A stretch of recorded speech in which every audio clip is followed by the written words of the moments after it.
say. First of all, I'd say that when I read the book, and I have reached 105 pages, I'm editing through the day and I'm trying to read the book at night. And the first thing that struck me is what Rahul said, that it looked like to me that this was my story.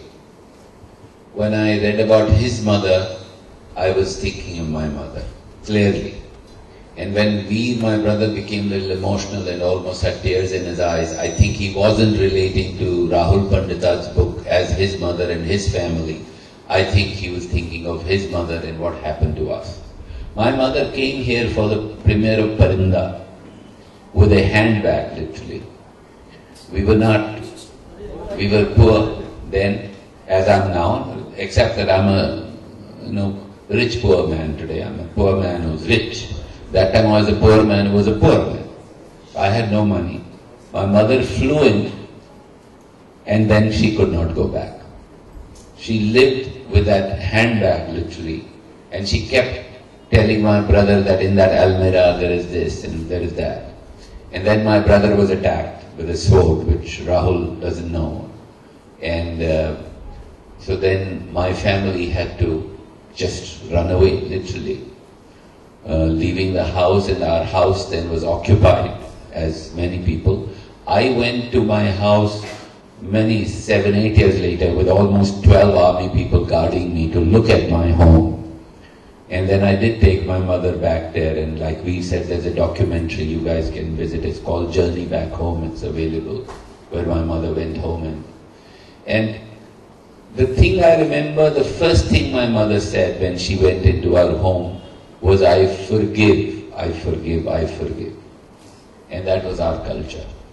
Whenever I go to Kashmir, there are hospitals. For instance, there's one in Manaswal, where I have sent ECG machines, and I have sent whatever those sound machines, and it's only Muslims who live in those villages.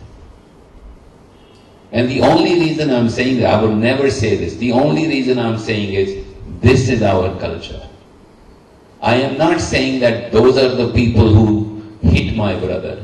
Some other guys did it. I don't know who.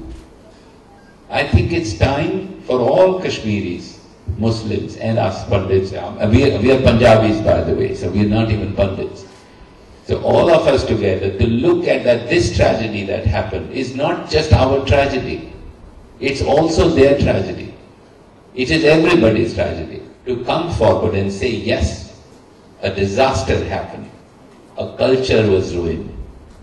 3.5 lakh people were brutalized and they had to leave. And they couldn't go back. Their homes were lost. You read this book and you will know what happened to these people. Has anybody taken a stand and said, this, what happened was wrong, and maybe this is the way forward?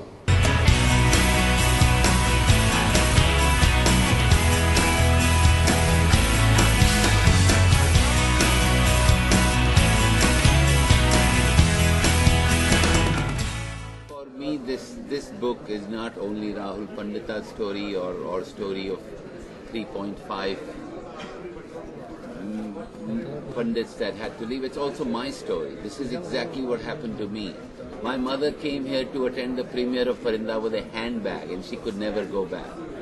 So I can only thank Rahul for telling our story and bringing it out to the world to know what actually happened to the Kashmiri Pandits and the non-Muslims like us Punjabis who had to just get up and leave overnight. Our homes were looted. My brother was hit with a sword. But it's not just our tragedy, it's everybody's tragedy. The Muslims have suffered as much as we have suffered. The young Muslim kids don't even know what happened. So this is it's a tragedy of all. And like I said before, I'm saying it again, this is time for us to look at each other and undo all that suffering that we've all gone through. But I'm really grateful to Rahul for bringing our suffering out. Otherwise, maybe you guys wouldn't even know what happened to us. Thank you. Thank you very much. Thank you.